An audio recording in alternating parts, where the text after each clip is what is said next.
Good morning, everyone, and welcome. Thank you for joining us today. On behalf of Illinois Department of Innovation and Technology's Office of Supplier Diversity, in collaboration with the IT Procurement Office, we're excited to kick off part one of our new 5-part webinar series, Mastering the State Contracting Game, part of our broader Leveraging Diversity in Technology Procurement Educational Initiative. Today's session, Cracking the Code, Responding to an IFB, focuses on one of the most common and misunderstood entry points into state contracting. IFBs are often seen straightforward, but small missteps can quickly turn a responsive bid into a non-responsive one. That's why today we're walking through IFBs like a deployment checklist, making sure everyone required step is completed.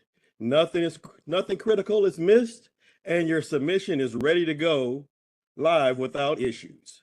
During this session, we'll break down mandatory versus desired requirements, and while mixing them up can cost you an award, submission protocols and common mistakes that derail bids, pricing sheets, delivery schedules, and timelines, and we'll include live BidBuy demonstrations so you can see exactly where and how to find, track, and submit IFB responsive.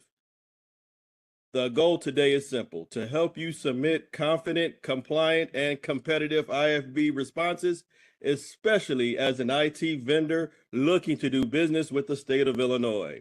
Whether this is your first IFB or your 50th, today's session will give you practical insights you can apply immediately. We're glad you're here, so let's get started. Chris, the floor is yours, sir. Good morning, everyone. Thank you, Reggie. As Reggie mentioned, today we're going to discuss the state's invitation for bid process under 30 ILCS 500, which is the Illinois Procurement Code. This is the state's preferred process for competitive procurement. There are many other authorized methods, which we'll cover in additional webinars down the road in this 5-part series, but today we want to focus on IFBs. IFB stands for Invitation for Bid. This process is utilized when the state knows exactly what it wants and can articulate that need in a solicitation to the vendor community. So we mentioned cracking the code between mandatory and desirable requirements. We like that in there because I think the first step that we want to talk about is all requirements in an IFB are mandatory. There are no desirable requirements in an invitation for bid. An IFB evaluation and award is solely based on the cost of the items clearly identified in the solicitation. So we're going to do something a little different today. As Reggie's talked about earlier, we're going to go ahead and bid on a joint purchase master contract invitation for bid. That's going to be for a professional squirrel wrangling and relocation services database. This is a completely fictitious IFB. We'll be working in a non-production environment of BidBuy for the exercise. I want everyone, if you have questions, please ask them. I want to keep it as interactive as possible. I want to ensure that I am touching on anything important to the vendor community. We're going to go through the invitation for bid instructions document. We're going to go through the new IT contract template for the state of Illinois. Nothing has been put out on this yet, so this will be the first time this is being let to the vendor community. Everything moving forward will be put on this new contract template. We're going to cover the IT offer to the state and the new IT cloud terms. These are also new and were just released last Friday. We'll be submitting a bid as Joe's Car Wash LLC, fictitious company. We're going to go through entering a quote in BidBuy, doing an item export down to a CSV file and reloading those items to make filling the line item pricing and more efficient. We will not be going through vendor disclosures nor BEP utilization plans. We did previous webinars on those. Those webinars can be found on DoIT's YouTube channel for easy access. This recording will also be found on that YouTube channel. We will not be sharing slides because we're not using slides. So all the recordings will be found on the YouTube channel. If you look at YouTube at Illinois.doit or Illinois Do It, you can find all the video recordings there. Let's jump in. Let's start with the state's e-procurement system. I'm going to share my screen here.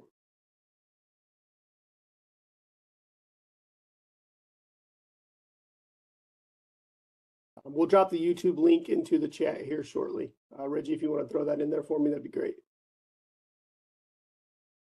So this is BidBuy, the state's e-procurement system. If you've done business with the state, you've definitely been in this system. If you have not, we covered doing registrations at one of the previous webinars. This is the first place you want to get registered at. There's automatic notifications that come up from BidBuy when you're registering BidBuy. So this one we're going to go and search since I know what I'm looking for, but normally you'd get a notification saying you're registered under this NIGP code. There's a solicitation out there you might be interested in. So as I mentioned, we're looking for a squirrel wrangling database. That's what we're going to be looking at today. So when you click on the notification sent to your email and NIGP code, or if you're going in here searching around looking for solicitations that the state has publicly available, this is where you'll land. You know what we're looking at here. If you click on, this is the page that you will see if you click on a solicitation that you may be interested in and you're not logged into BidBuy. This is the landing page.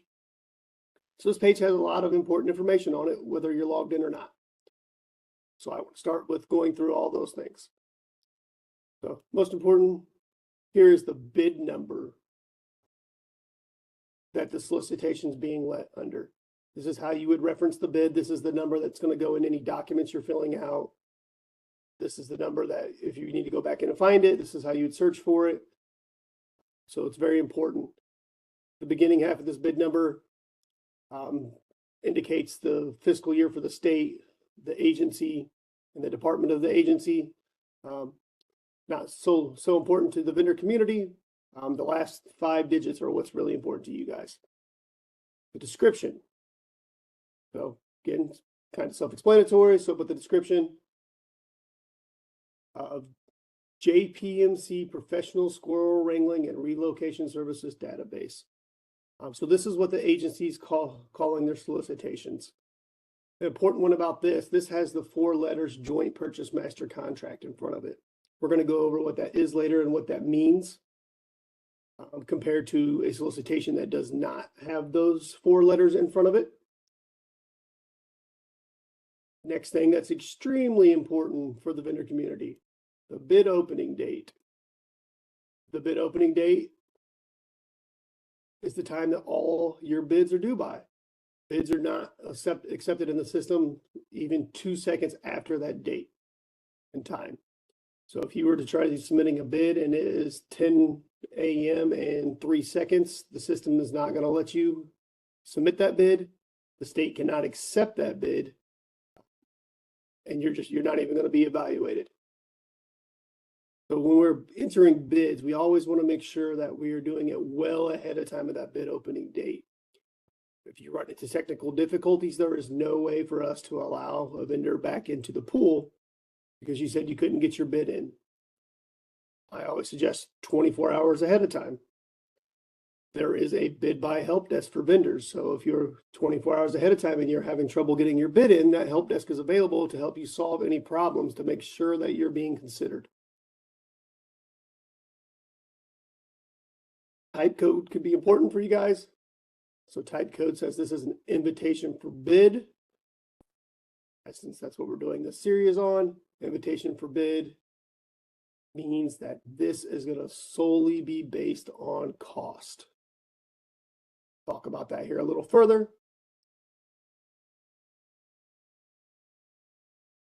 Then we get down here. Pre-bid conference. If the state's going to hold a pre-bid conference, that information should be in this field. Do it the way we handle pre-bid conferences. Most likely we'll have one. We will go over the responsiveness pieces of a solicitation. We will cover anything in the solicitation that's important for the vendor community. We will make sure you have the contact to ask your questions. We do not take live questions on pre-bid conferences at the Department of Innovation Technology. All questions must be submitted in writing. Once they are submitted in writing, those questions are answered to all vendors that are registered under those NIGP codes via an amendment in BidBuy. Everyone gets a notification of those answers when they're posted. This ensures that there's transparency into our answers and that everyone's on a fair and level playing field when we answer those questions. The bulletin description is our next item here.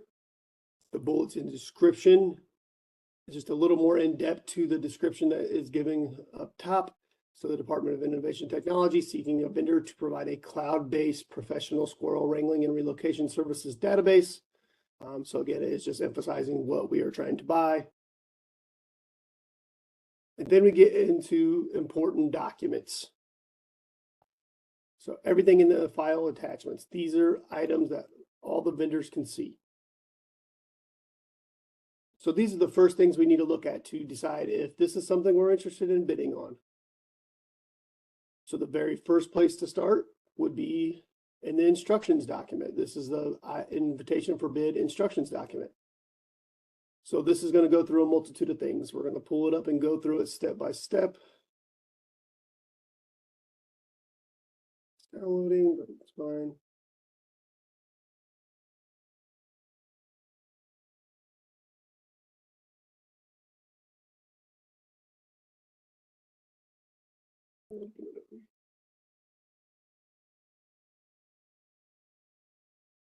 When you click on the documents, they're automatically going to download for you. I'm just going to pull them out of a folder because I already have them saved here.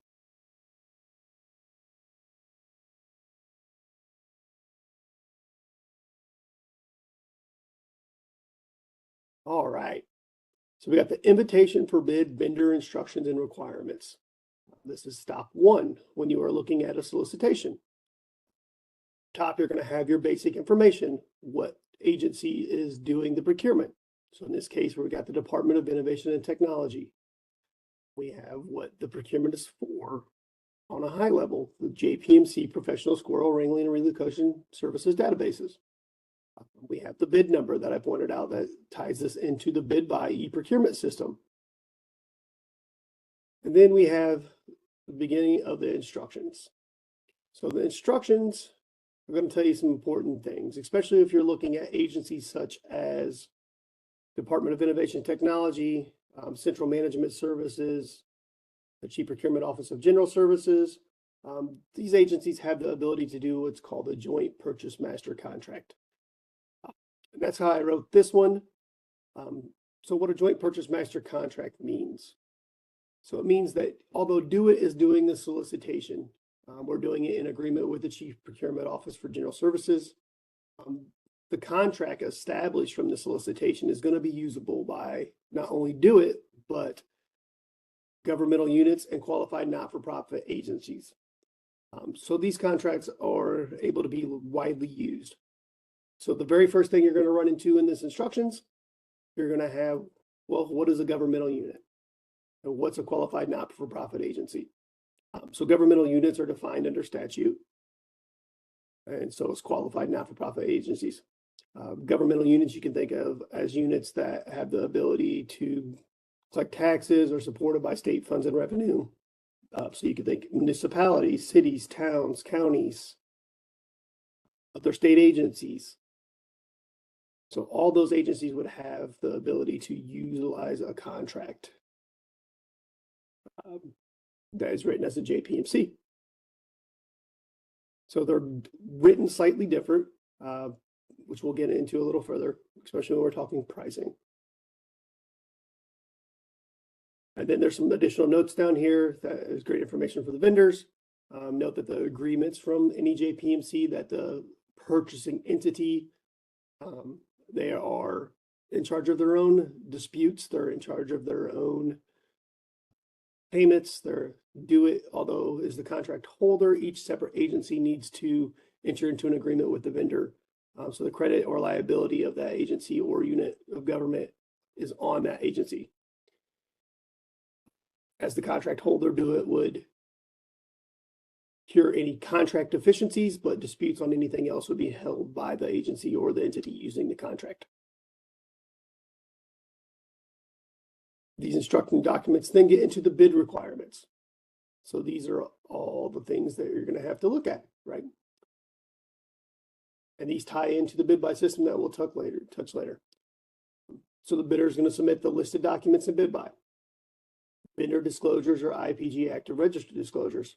We did a webinar on that in September.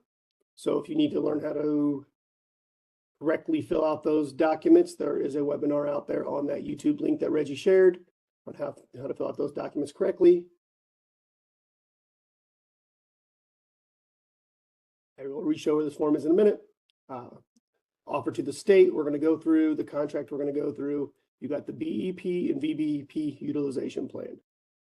These may not be on every single procurement, so I left the notes in here on them. But these are if there are business enterprise goals, or if there are veteran business goals on a solicitation. We'll go into the e-procurement system shortly, so you can figure out if those goals are there or not. Here's links to the blank documents on the CPO for General Services website. This takes you to contract templates. It takes you to other attachments. It takes you to the vendor disclosures or the IPG active register disclosures. Blank offer to the state documents. All these documents should be housed in BidBuy for you to access them quickly and easily already. Very important to note, failure to submit a vendor disclosure or an IPG active vendor disclosure as applicable in the utilization plans shall render the vendor non-responsive. So to Reggie's point, we do not want to have non-responsive vendors. So making sure that you submit a vendor disclosure or IPG active vendor disclosure and a completed one.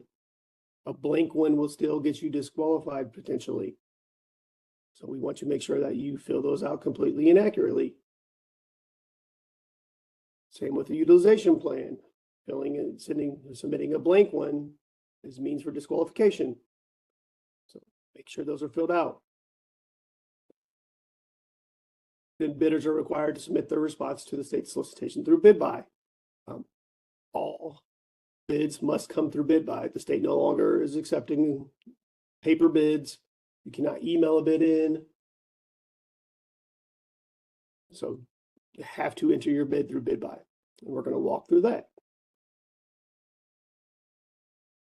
This section goes over the electronic formats, how we must submit it. As I mentioned, make sure you have a timely submission of their electronic solicitation. Failure to allow the adequate time prior to the bid opening date to complete a response to a solicitation, especially if there's technical assistance needed, puts you at the risk of not being non-responsive. Make sure your BidBuy account's up to date. So all this information in here, the BidBuy vendor help desk information is also in this document. I'm just going to jump back to the screen really fast. Someone asked me, where this document was at. So when you go in and find a solicitation in BidBuy, here's a list of all the attachments that are available to the vendor community. This is the very first document that you should run into when looking at an invitation for bid. This is the instructions document. It automatically downloads to your computer when you click on it, so you have to save it and open it.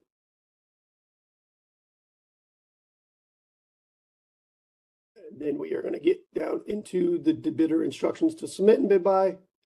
So file size is called out here. Large files could cause you an issue if you have many large files, which in an invitation for bid, you should, in theory, not have a bunch of large files. It's more of an issue with the request for proposal. But if you do, you need to make sure you're looking at that and make sure that those files are uploading. We're going to go through how to do this. You're going to create your quote. So we'll walk through this step by step. I don't want to cover it here. It tells you make sure that you look at the due date. It tells you if there is a conflict between electronic documents on BidBuy and the IFB attachments. That is difficult. At the end of the day, it's telling you that the electronic documents is presumed to represent the state's intent. The rest of this is going to go through, so published procurement information. You can go out here and look at the CPO's website for anything that you want to know. It points to the information contact. who do you contact if you have a question or you want to submit questions? So it's telling us to go to BidBuy. So we'll go over where that's at. If you see suspected errors, you need to report those to the information contact. Bidders' questions and agency response. So as I mentioned before, all questions have to go to the BidBuy information contact. This section of A6 tells you when the latest is that you can submit a question. So this one says 7 days from bid opening date. We have the bid opening date set at 1/21 at 10 a.m. I did that on purpose. So all questions would have to have been done by close of business 7 days before this. Once the state receives those questions, we will compile them into one document. We will answer those questions, and we will submit that as amendment to all the vendors that are registered in the NIGP codes under the solicitation. Pre-submission conference. Reported this out in BidBuy earlier. This section here in A7 should tell you if you have a mandatory conference or a non-mandatory conference. If the conference is marked as mandatory, that means in order for your bid to be considered, you have to come to the conference. If it is marked non-mandatory, you do not have to come to the conference to be considered. We usually post our pre-bid conference and slideshows and recordings with our bids if they are non-mandatory. That way you have access to anything that was given to the rest of the vendor community that showed up. Small business set aside. This is something to note. There are specific solicitations that are set aside for vendors that are registered as small businesses. To be registered as a small business, you must have a Illinois Procurement Gateway active registration. You must be registered as a small business with the Illinois Procurement Gateway. There's specific NIGP codes, which is how the state categorizes procurements that are set aside for small businesses. Off the top of my head, I don't believe there are any in the IT field, unless it's a consulting code. But if you're looking at other agencies with services such as plumbing, construction, those type of items, there may be some codes that are set aside for those. So it's important to look in BidBuy here. We're going to pull this back up. There's this field right here that asks if this is a small business set aside procurement. So in this case, I have no marked. If this said yes, you would have to be registered as a small business set aside. The system is going to let you submit your bid still, but they're going to find you non-responsive whenever the bids are opened if you are not registered as a small business at the time you submitted your bid. Important to look for that. Section A9 goes over the Business Enterprise for Minorities, Women, and Persons with Disabilities Act Participation and Utilization Plan. Reggie did a webinar on this back in November. That can also be found on that same link that we shared on how to fill out this utilization plan. This section tells you if it is required. So first thing I have highlighted in here, the questions on anything to deal with the utilization plan have the same date requirements as questions for the rest of the solicitation. So if the solicitation questions are due 7 days before bid opening, the BEP questions are also due 7 days before bid opening.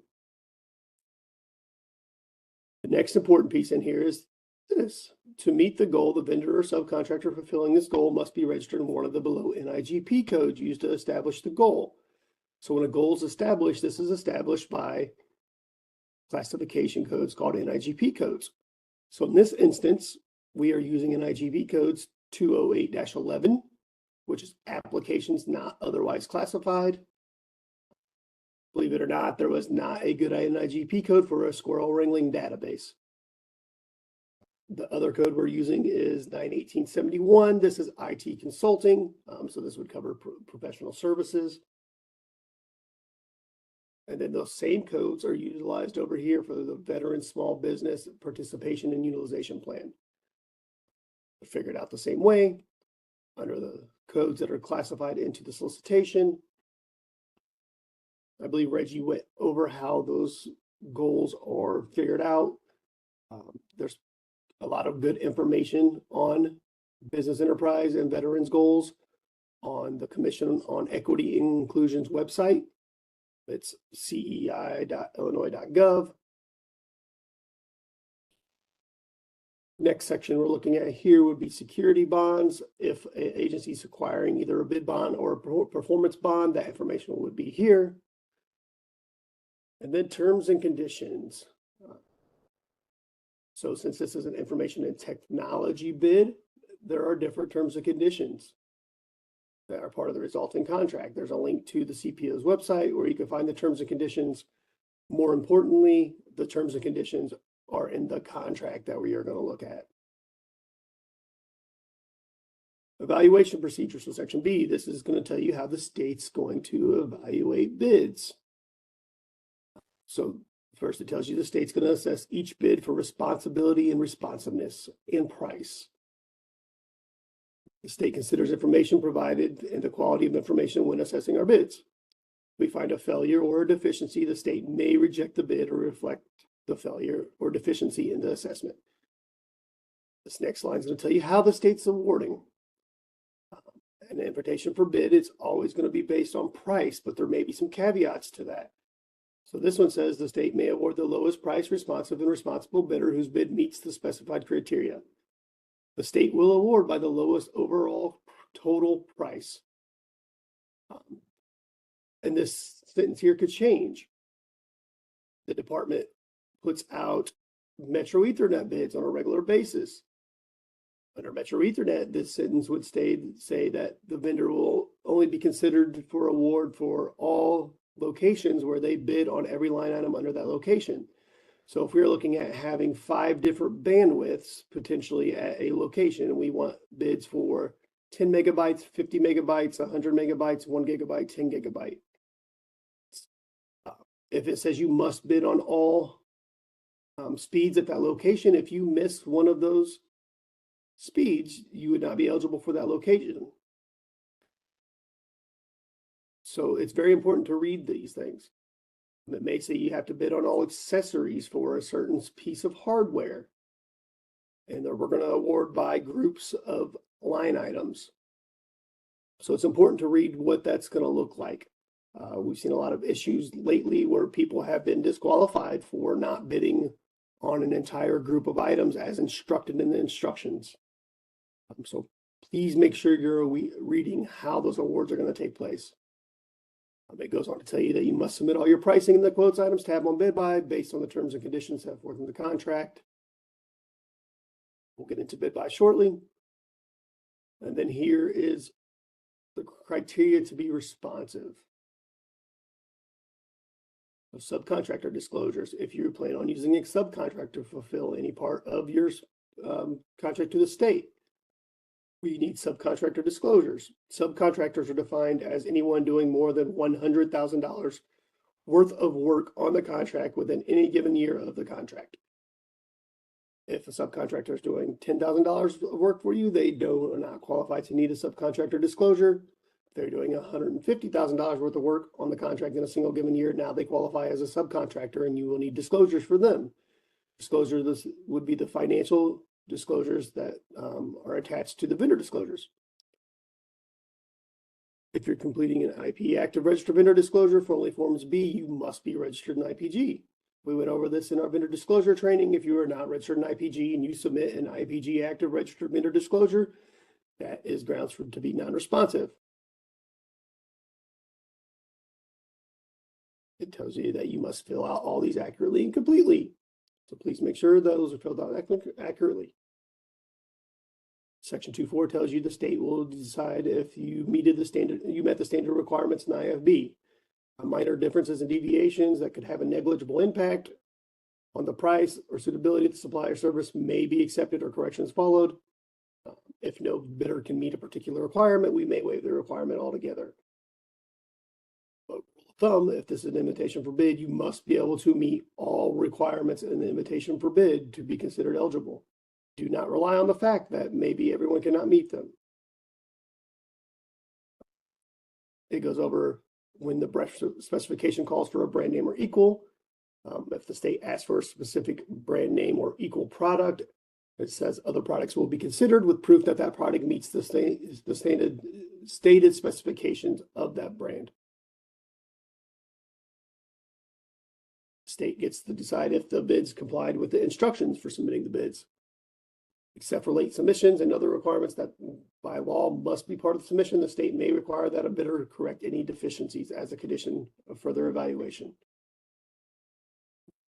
In this very specific instance here that we're looking at the Squirrel Wrangling database, there's another item for responsiveness. The vendor, if the vendor is providing an off-the-shelf software, so say as a vendor, you're submitting something to this bid as a off-the-shelf software, you're a reseller of that software, then the vendor must be a authorized reseller to deliver those products on behalf of that manufacturer during the term of this contract.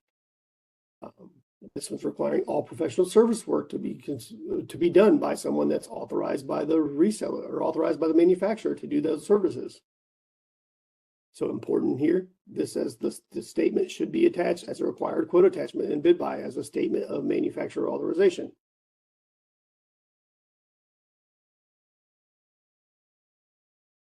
I'll answer that question now. So Mr. Tolles asked if one is registered with BidBuy, will they get an email on any IFB that they choose for their NIGP that comes out? So the way NIGP codes work and BidBuy notifications work, for every NIGP code that you're registered in BidBuy, if any state agency puts a solicitation out in BidBuy with that NIGP code attached, you would get notification.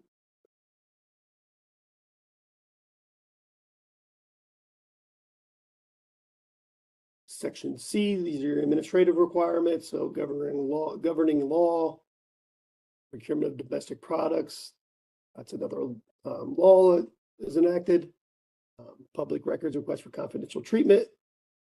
We're going to touch on this a little bit later, how Illinois' Freedom of Information Act works and how vendors can use this. If you want confidential treatment, you must submit additional copies that are redacted with the things you want to remain redacted and confidential with your bid. State will have to determine if the things that you're asking to be redacted can truly remain confidential under the Freedom of Information Act, but we will work with you on that. The Minority Contractor Initiative. So this is a $15 fees that covers expenses to the administrative of the minority contractor. This is in every contract over $1,000. This is the law. There's nothing we can do to go around this. It points out federal funds. So if the contract is partially or totally federally funded, that may change what things look like. There's information on the employment tax credit, reservations. There's information that the state's not obligated to make an award just because we put out a solicitation. If we do make award, it will be made into BidBuy, and vendors under those NIGP codes will be notified that the state has made an award. Here's how to do protest review. So if you find something wrong, if you are made non-responsive, if you think the specifications are misleading and lead you to not a fair or transparent solicitation, if you bid on the solicitation and you think the award is unfair for some reason, this is how you protest those items. So they must be sent to the Chief Procurement Office, the Protest Review Office. The CPOGS Protest Review Officer's email is there in every solicitation. For protests related to specifications, you must file that protest no later than 14 days after the solicitation or addendum that changed the specifications of the solicitation was posted to the bulletin. If you are out that 14-day window, by law, the protest isn't viable. For protests related to the rejection of individual proposals, awards, that protest must be also submitted no more than 14 days after the protesting party knows or should have known the facts giving rise to the protest. So if you receive a non-responsive determination from an agency, you have 14 days from the time that you receive that non-responsive determination to protest the non-responsiveness. You have 14 days from the time the award is posted to protest the award. So important dates to remember. This goes through what a responsible bidder is. I don't want to eat up too much time going through this. But it covers what a prohibited bidder is and all those good things for you. I want to make sure we have time to get into the other items. There is a link to BidBuy terminology and guidance in here. So if you have questions about things in BidBuy and how it's stated, here's a link to those things at the CPO site. That ends the instruction document.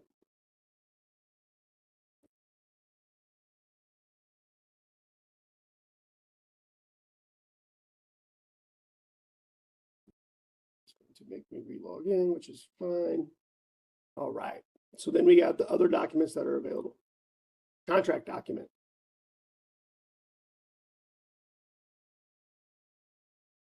Pull that up.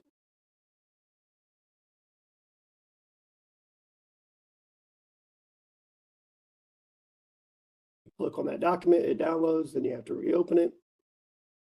All right. This is the new information and technology contract template document. This hasn't been sent out on any solicitations yet, so this is a good time to be here. You'll notice it looks very similar to the rest of our contract documents at the beginning. So this top section here tells you things that you need to look for in the contract. If it's including the bid by purchase order for pricing, we would mark that. We have room for vendor signatures here. None of this has really changed. This next page here is the agency use only, so nothing for a vendor to worry about on this page. Section 1. This is the beginning of what the state's asking for. Since this is an invitation for bid, I want to reiterate, everything in this document must be met for you to have a viable bid and to not be considered non-responsive. So we're not going to go through everything in here, but we'll go over it.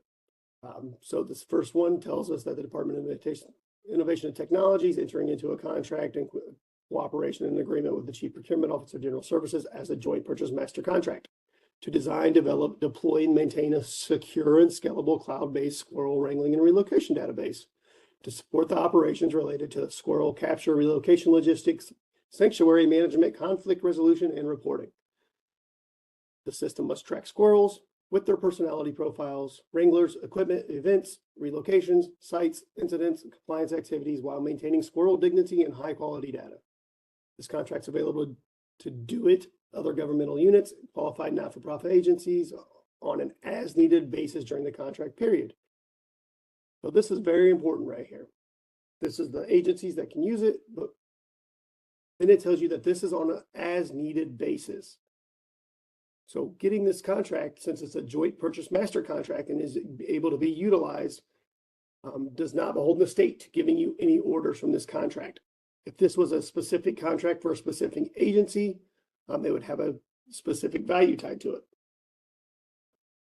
This contract, after it is entered into and executed, an agency would need to come in and do their own order from the contract to obligate a purchase.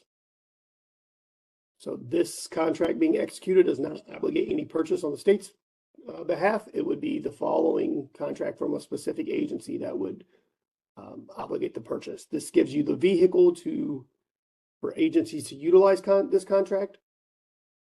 So the contract would be in place. The agency would just have to decide they want to use this contract. They would reach out to the vendor. They would do an order through BidBuy under a state-approved document. Then the state would be obligated to buy the thing and pay for it. So then section 1.2 goes through all the supplies and services required. Again, this is an invitation for bid. So that means everything in the contract is a mandatory. There is no such thing as a desirable invitation for bid. In that same vein, if you submit a system that does above and beyond what the state is asking for, the state cannot take that into consideration. So we're looking at a squirrel database. If you say, I have a database that can also track possums and raccoons and coyotes, great.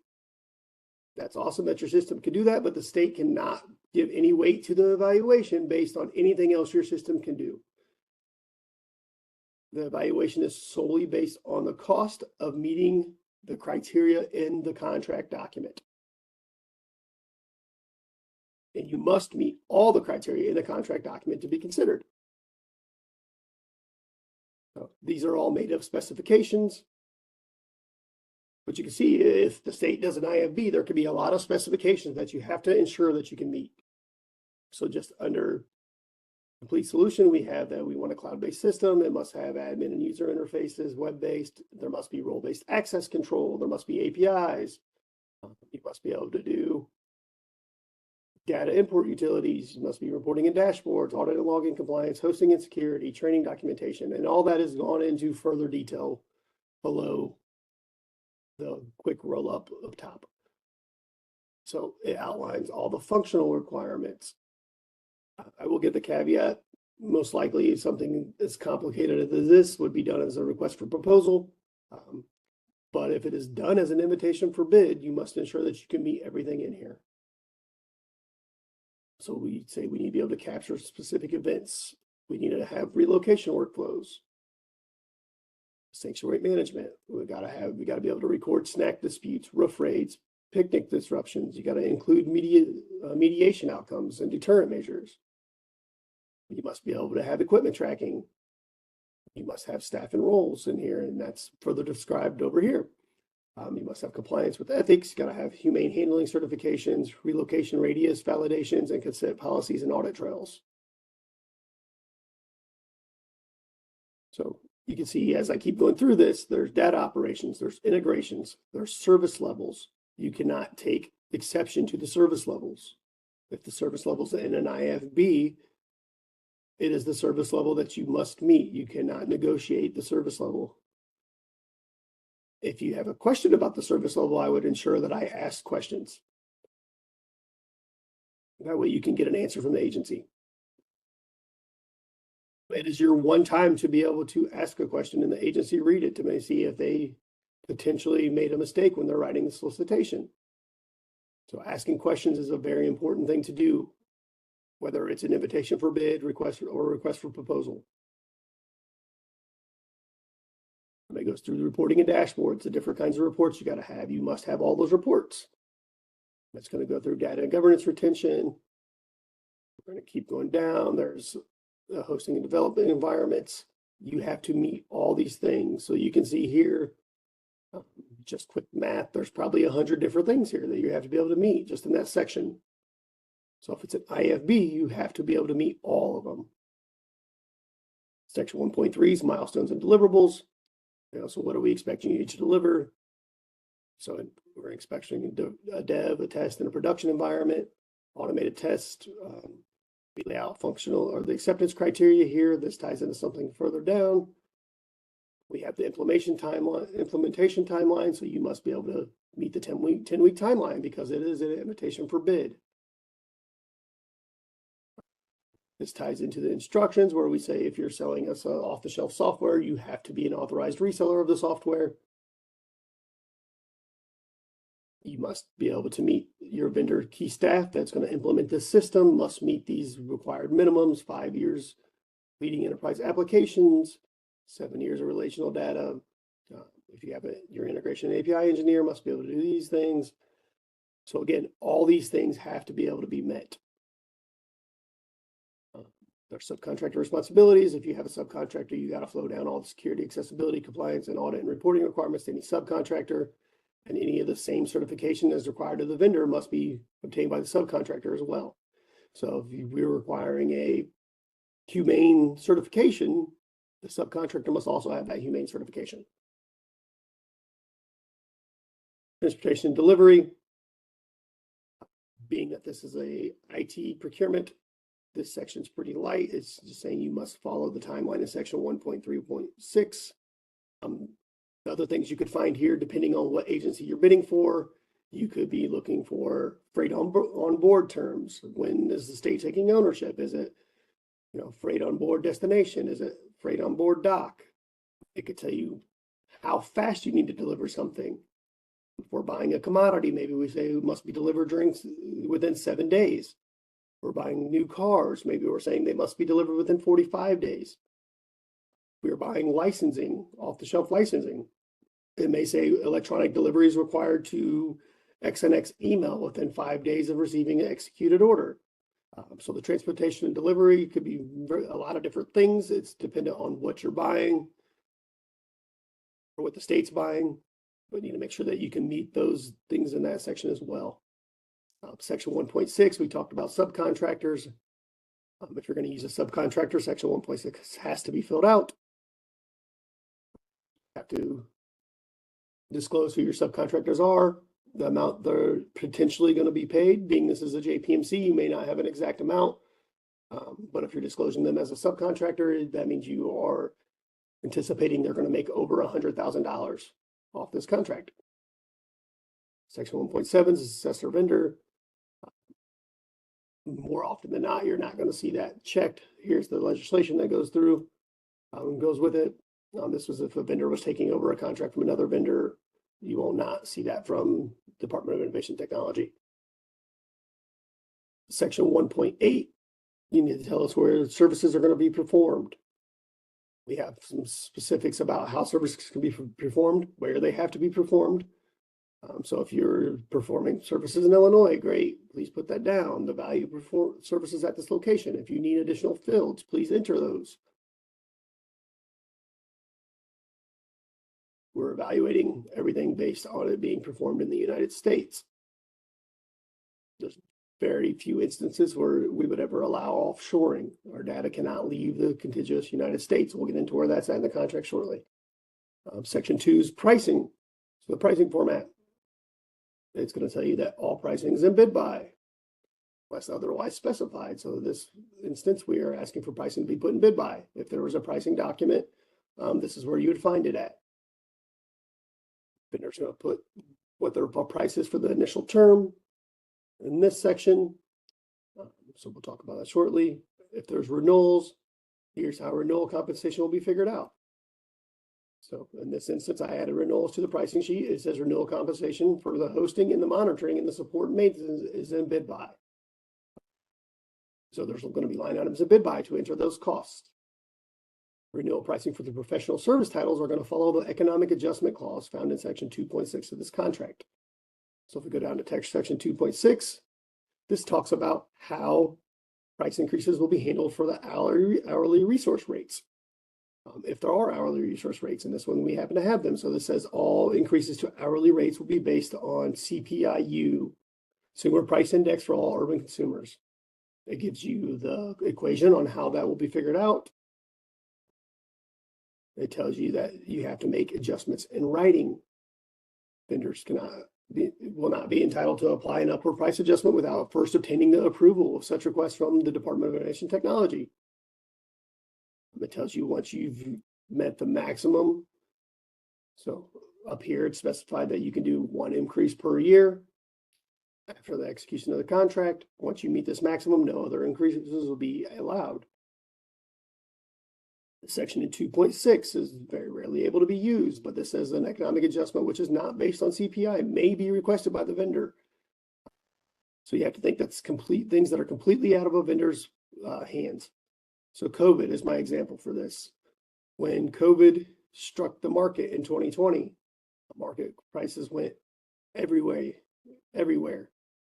Vendors that were reselling items had no control over this. It was the same for everybody in the market. So if it's something that affected all vendors, a price increase may have been entertained based on market conditions for all vendors, not just you.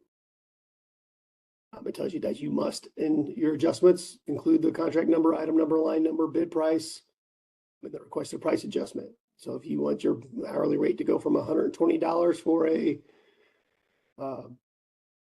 API engineer to $140 for an API engineer, you must outline that in writing. This tells you if you have a claim against you for failure to meet the delivery or perform what you're supposed to be doing, we may deny any economic adjustment. So it's important to read how agencies in general are going to handle economic adjustments. Section 2.7 is the total amount of the contracts allowed. Being a joint purchase master contract, there would be no ceiling. Most likely it'd be an indefinite quantity contract, but if you were selling in the state a specific thing, you're selling us a car for $45,000. That price would go here, and your contract and invoice amount could not exceed $45,000.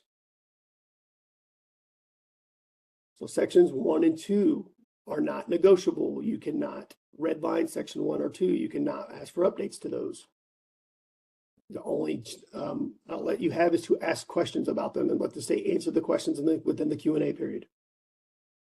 Section 3.1, the term of the contract, 60 months.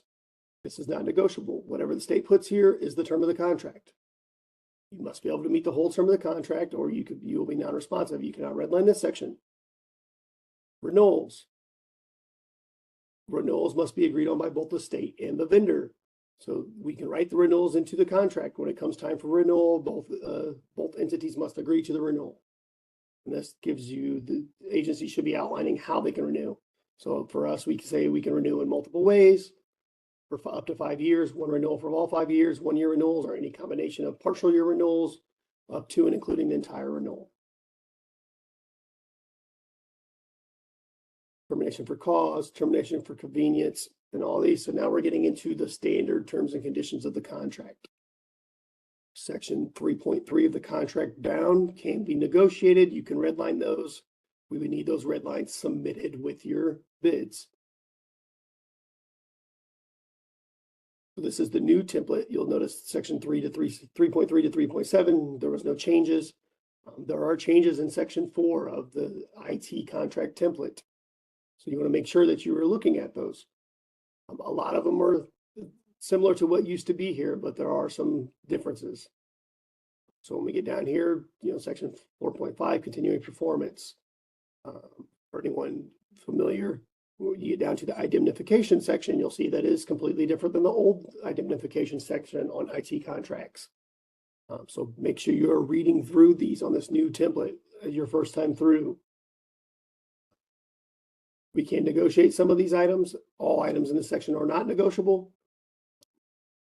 You can take exception to whatever you want. It does not mean the state is going to agree to your exception. If we cannot agree to coming to an executed contract at the end, we may not award the contract to you and have to pull the award and not execute. So exceptions, you can take exceptions, but again, the state does not have to agree to your exceptions. So you go down, you'll see that section, the data breach section, vendor obligations, all these have been better spelled out than the previous IT contract terms. So I'm just going to go through. Most of this is similar, so please, again, make sure that you are reading through these items. You'll see that we expanded the warranty section. So there's a lot of different stuff here in the warranty section on this new template. The security requirements section.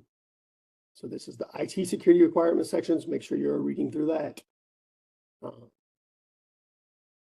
So make sure you read through all this really well. You'll see there's a new AI section. There's a new data center section.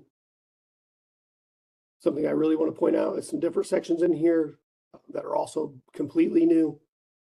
State supplemental terms and provisions, section 5, agency definitions. So if there's definitions the agency needs to add to the contract, these are here. And the next points where I want to point out, there are always check boxes for public works on contracts. We have added a lot more check boxes to contracts. So please make sure you're looking at section 5 a lot more in depth. There's a checkbox for quality assurance now. So we need to make sure that we look at the quality assurance section of the contract. There's a checkbox for statement of works and how those terms and conditions are going to be handled. So make sure you're looking at those. There's checkboxes for acceptance and rejection of deliverables. So again, make sure you are looking at those. You'll see some different documents down here. So you got the Appendix S1 minimum logging requirements, and you got the State Cloud Appendix. If any of these boxes are checked, that means those documents are applicable to the contract. And then any additional agency terms and conditions are going to be found in the bottom of section 5. If the vendor is submitting documents, supplemental documents, if you are submitting an end user licensing agreement, or a master services agreement, or a use agreement, please make sure you list the vendor documents here that we need to consider and attach those with your bid. I'm running out of time here. Attachment A is the cloud hosting appendix. So again, this is a new document. The cloud hosting appendix has changed. We've shortened the document considerably. So now it's at 5 pages. It used to be in the 30s. So please make sure you read through these. This is where we would touch on if you need a SOC 2. This is where we talk about third-party risk management. This is where we talk about logging requirements. This is where we talk about where the data can be and where the data cannot be. So make sure you read those. Vendor disclosures, as I mentioned in the thing, you must do your vendor disclosures. We're not going to go over them right now. Same with the unit utilization plan. We are not going to go over them. IT offer to the state here. Very quickly, because I am running out of time. And anything that we don't cover in depth, we can cover as part of our next webinar series as well. So IT offer to the state, this is a CPOGS document. So this is where you put your bid buy number in the title that you're bidding on. This is where you tell any preferences you want to take. Here's the code, the legislation code for everything, all the preferences. So if you qualify for any of those, please make sure you take them. And here's where you explain the items that qualify if you are using the procurement of domestic products code. Exceptions to the contracts we touched on. If you're taking an exception to the contract, please put that in your contract document. And then you're just going to you're going to sign this one. So this document's pretty simple, pretty easy. Now I want to get into item export really fast. We log in. This is the BidBuy train environment.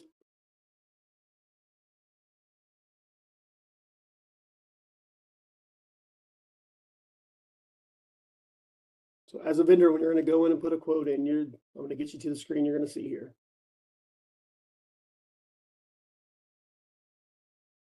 You won't see any of that. So you're going to have create a new quote. This is going to be a screen the vendor puts a quote in. So this first one here, vendor name. Who are you? So I'm going to do this as Joe Kim's Car Wash here. Joe's Car Wash LLC. So that's the vendor I'm going to be today. That's a fake vendor. When are you putting the quote in? So the quote has to be put in before the time. You cannot backdate a quote. I can do it in this instance because I am in as an admin, just to make sure it takes my quote. It automatically timestamps your quote, so you don't have to worry about that. You won't be able to put anything in. If you have a delivery days, you need to put those in here. So if you're saying we can't deliver for 10 days, put that there. Most of this tab here don't necessarily have to be filled in. If you have comments, info contact, please fill all these in. The terms and conditions tab, you have to agree to the terms and conditions on this tab. You can take exception to the other terms and conditions, but it will not let you put your quote in until you click yes here. So we're going to save that just so we can get to the items tab, because this is the important part. So the items tab, here's where all your bid buy pricing's at. Right, so you can do items pricing one of two ways. You can go in here and separately put in a price for everything. $25. I'm making pricing up. $1,000. You can go through every single item on here and do that. You can put a discount in. You can put a freight charge in. You must bid on every line item because that was the instructions. The other thing you can do is export the items down here at the bottom. So we're going to export as a CSV file. It's the file it has to be in. We're going to open that file up.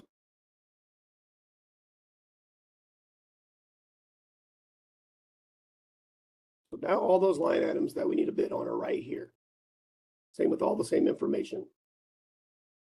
So you can work through this Excel sheet and save it as you go. So just for time's sake, since we're out of time, I'm going to put a unit cost in for all these items of $25. Okay, I'm going to save this back to my downloads or to wherever you want to save it on your desktop. So we went through, we did all the pricing. You guys looked at as a vendor, what's going to cost you for hosting and monitoring year 1, year 2, year 3, year 4, 5. You looked at what you're going to charge for the renewal terms for hosting and monitoring. You looked at what maintenance is going to cost for year 1 through 5. You looked at what you're going to charge for support and maintenance for years to year 10. You put hourly rates in for the project managers for Monday through Friday, 8 to 5, for the lead database architect, for the integration API, the QA test lead, the DevOps cloud engineer, and training and documentation lead. We're doing $25 for all those here just to make life easy. But we saved it. You went through and did all your pricing. Now you can go to the upload button and find that document from your computer by clicking choose file in the top left-hand corner.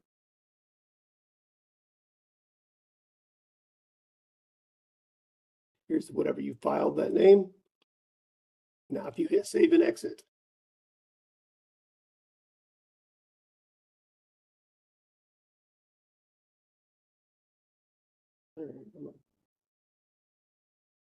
you cannot have the document open, in case you're wondering.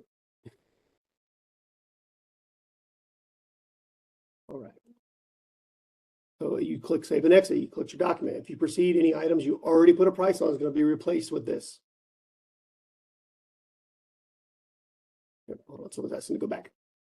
So the choose file button just takes you to your computer here in this top left-hand corner. And then you're going to go wherever you save the document. So I save the document in my downloads just for ease of use. So I click on the file. It's just going to give you the file name right here.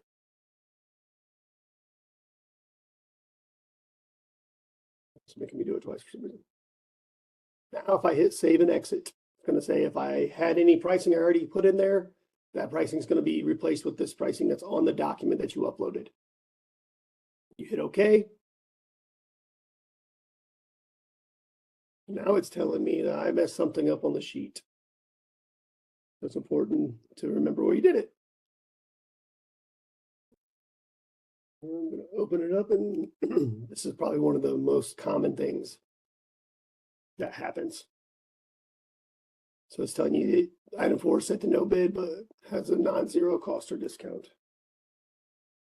So why this did is because you have no bid marked yes in all these columns. So if you're giving a bid, they all should be marked no. Copy, I'm just going to paste it down there. And this is one of the most common things I see vendors have an issue with. So now we mark those all no. You have to re-choose all your files, your file, re-upload it.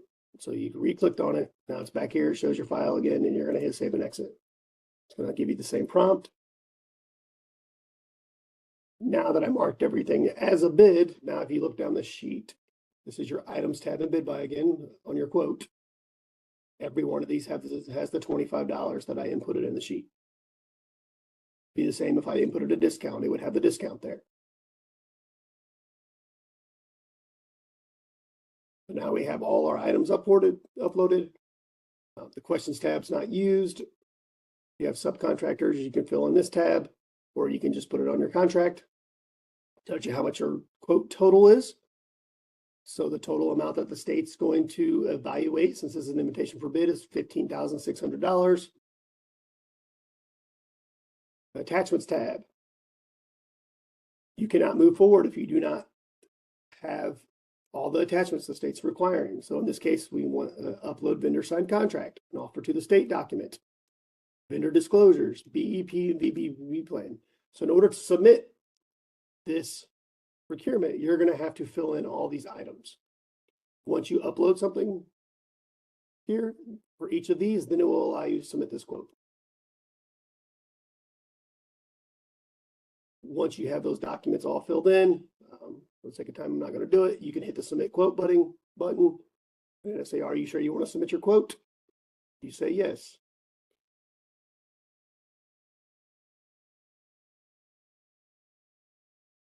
You have a quote. If you did not submit one of those required documents, it'll let me because I'm in the training environment. But if you didn't click on those required documents, it's not going to let you submit your quote.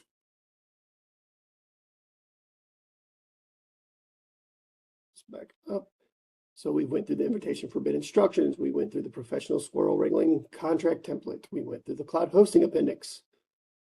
We went through the offer to the state. We went to uploading a quote in BidBuy. Being an IFB, only the prices are taken into consideration.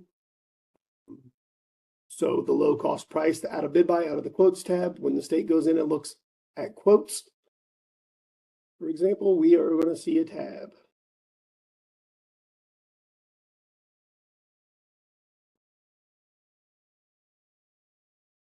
And then we'll wrap up after I just show you this one last thing and take any questions since we're 8 minutes past here. So the state gets all the quotes in. We would come here. This is only the screen that the state's going to see. We would have all the quotes submitted on that screen and then all the pricing submitted on this screen. So we could see all vendors' pricing at one time. Any vendors that are considered responsive, their pricing would be considered. Since we said we're taking the lowest total cost, this price right here is what would be evaluated as long as you bid on every line item. If you didn't bid on every line item, you would be disqualified. And then whoever has the lowest cost here met all the specifications in the IFB document, since it is an IFB and everything is mandatory and has the lowest cost, would then be made an award. An award would be let out through BidBuy. I'm going to stop sharing and see if I got any questions that I didn't answer here.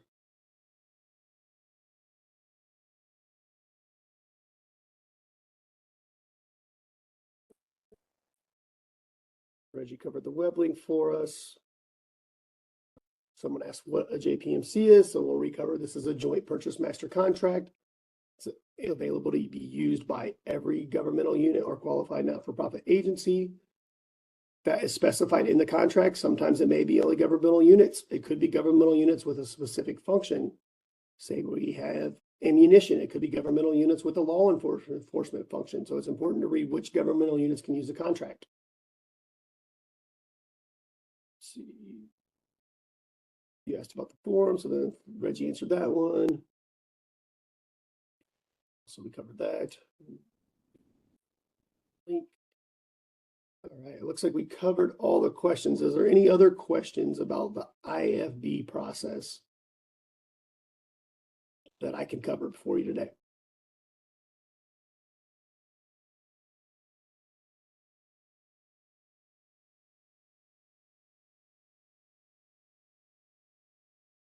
Give it just a minute. And to answer a previous question, this webinar will be uploaded on the YouTube page, just like the vendor disclosures webinars. If you have additional questions that are not asked here today, please submit those questions. We will still answer them. In a couple months, I think we are doing another open office hours. So did get a late question here. So it is asked, is there an email list for the pre-bid conference calls? So the email for the solicitation is sent out by NIGP code to all vendors registered on the NIGP code. It would be up to the vendors to make sure that you go in and see if there is a pre-bid conference and to mark that pre-bid conference on your calendar. It is an open WebEx link. We would give you a WebEx link to join that conference at the date and time specified in the procurement. Once that pre-bid conference has completed, the state will upload, or will upload the slideshows, the recording of the pre-bid conference, and also everyone that's attended the pre-bid conference. The reason we upload the people that attended the pre-bid conference is if you're looking for a BEP prime sub relationship, we want to make sure that you guys have contact information to get a hold of each other for that part. Ms. Bell, I do not have the answers for grants. BidBuy is for vendors to bid on competitive solicitations and other types of solicitations and get notification of solicitations. As far as I'm aware, grants are not let through BidBuy whatsoever, besides maybe a notification of one.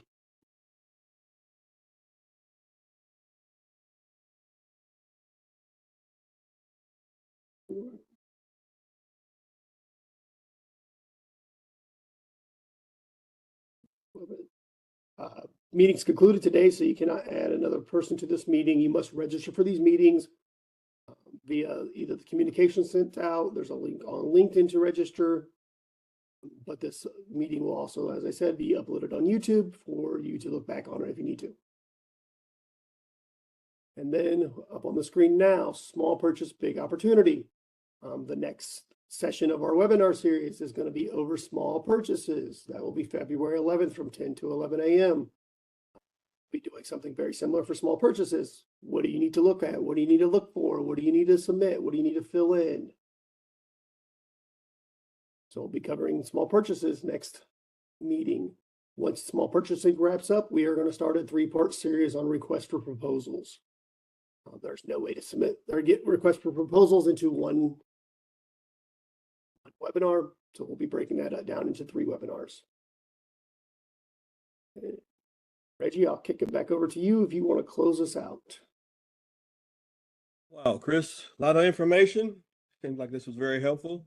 Thank you all for joining us today for part 1 of the Mastering State Contract Game series, and for your engagement today in today's discussion on responding to an invitation for bid.